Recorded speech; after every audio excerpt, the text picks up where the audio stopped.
What's up, guys? Welcome back to the Mike Check Podcast. This is T Word, the People's Champ. Thanks for tapping in.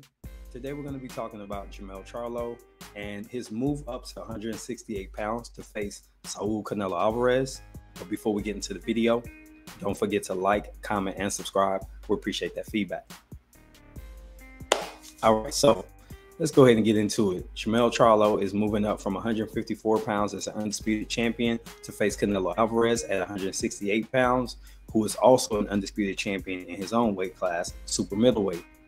That being said, Jermell has been adamant about going up to fight Canelo. Obviously, this is a big money, generational wealth type fight because it's undisputed versus undisputed, at least on paper.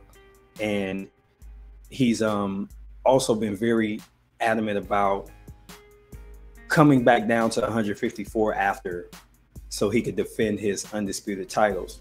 Now, there's going to be some funny business that comes into play here, and we'll get into that in a second. The first thing is, let's talk about the physical task of going up 14 pounds of muscle. This isn't like going up to heavyweight where you just barely crack the weight and, you know, maybe you're going to be effective like light heavyweight to heavy or cruiser to heavy.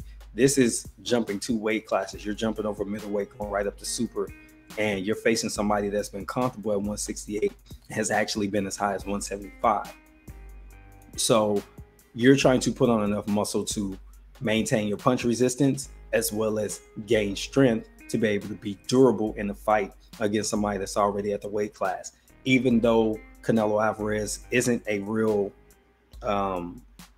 high output guy right now, he hit you with a couple good shots when you slipping, and Jermell has had his moments in fights where he slips.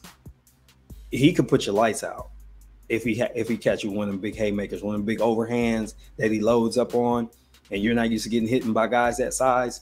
This can put you down in a real bad way and change the trajectory of your career, whatever weight class you go to below 168. So you have to actually make sure that you have the durability and the strength to give him something to think about when he's coming in to land those big shots, and also make sure you can withstand those big shots. So if you look at the pictures on the screen, you'll see Mel at a weigh-in at 154, and then you'll see a picture that was posted to his social media probably about 3 weeks now. This picture has been floating around. He might even be a little bit bigger by now, but you could see he's packed on a significant difference. If you look at his midsection, he's filled out. You know, he's not as chiseled.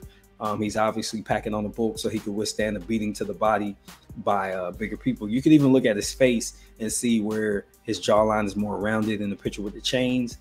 On the flip side, he's got a very defined jawline in the other picture. Obviously, this is at 154, maybe even 152 in one picture, and the other one is at an unknown weight. We don't know where he's at. Now, we also have to consider that he comes down from a higher weight. Jermell's about 5'10", maybe 5'11". So he and his brother probably come down from close to 200. So it's not unreasonable for him to come to 168 if he was intending to stay there. But the problem here lies in him saying he's going back to 154. And I think he does not return simply because the WBO has announced, once he's announced as their undisputed or their champion as part of the undisputed versus undisputed fight, obviously they want that big money marketing push and that 3% that's going to be attached to the belt when he takes it to the ring. So they're going to get 24% of the fight purses. 12%, these sanctioning bodies are going to get 12% per fighter on that night, even though one of them is stripping their belt immediately. So the WBO is going to take their belt from him immediately and elevate Tim Tszyu as soon as Jermell Charlo's announced. So when he comes back down to 54, he's no longer the undisputed champ. Now, I think it will be a little bit dangerous for him to beat somebody, to fight somebody. I think he would beat anyway, Tim Tszyu, but gaining all that weight and coming down, this is going to look a lot like Errol Spence and Kell Brook if he doesn't wait enough time to go down and fight Tim Tszyu. But you're the champion at 54. Who do you fight in the WBC rankings that isn't as dangerous, or the IPF or the WBA? Basically, you're going to fight a gauntlet just to keep the belts long enough to say you're undisputed again and potentially set up a fight with Terrence Crawford. And I know this is his pride talking. He's saying, I want Terrence Crawford, so I want to come back and fight undisputed at 154. But that's fool's gold. I believe that once he goes to 68, win, lose, or draw, I think he should call it a good run at 54. I think one of the best runs in the weight class. picking up those belts almost one by one. He only got 2 in one night. The other 2 he picked up one by one. I think that's a good run. He cleared out his division and was starting to work on the young pups. I think you go to 160 and do something there, because your brother's going to 68 if he ever returns to boxing anyway. So in my opinion, I don't think that Jermell Charlo will go back to 154, and I absolutely do not believe that he should go back to 154, especially immediately. I mean, you might even have to take a fight at 160, but what's the point of going back to 54 if you're not undisputed? It's kind of my thing. Why would you go back to that weight class? If you want to fight Terrence Crawford, agree to catch weight, catch him at 58, you know, in a year or whatever the case may be. But I don't think that that fight is immediately on the horizon for either guy, because Crawford ain't going to 160. He's already said that.